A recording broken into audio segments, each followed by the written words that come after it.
Many Muslims in Western countries may not be aware that Prophet Muhammad had concubines and engaged in intimate relations with them. They often believe that he encouraged the freeing of slaves and that Islam is against slavery. However, the reality of Islam presents a more complex picture that contradicts this belief. Sunan an-Nasa'i number 3959. Chapter Jealousy. It was narrated from Anas that the Messenger of Allah had a female slave with whom he had intercourse. But Aishah and Hafsah would not leave him alone until he said that she was forbidden for him. Then Allah, the Mighty and Sublime, revealed, "O Prophet, why do you forbid for yourself that which Allah has allowed to you?"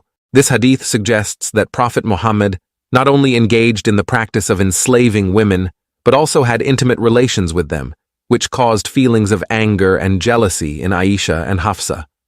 This indicates a lack of loyalty toward wives within Islamic marriage, implying that, according to Muhammad, wives do not deserve the loyalty of their husbands.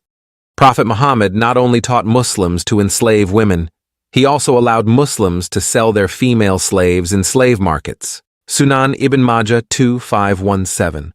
We used to sell our slave women and the mothers of our children, or Ummahat Awaldina, when the Prophet was still living among us, and we did not see anything wrong with that. Notice this sentence, we used to sell our slave women. This information definitely contradicts the notion that Islam promotes the liberation of slaves. What these Muslims did is exactly the opposite. They used these women as sex slaves, and when they didn't want them anymore, they sold them for money. The second type of woman sold in the slave market is Ummahat Awaldina, which refers to female slaves who are sexually exploited by their Muslim masters until they become pregnant, then giving birth to children for their Muslim masters.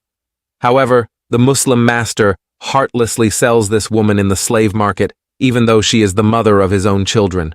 Astaghfirullah. This is truly barbaric, yet this horrific act was apparently not forbidden by Prophet Muhammad. When Umar was in power, he prohibited this practice, but Prophet Muhammad allowed it.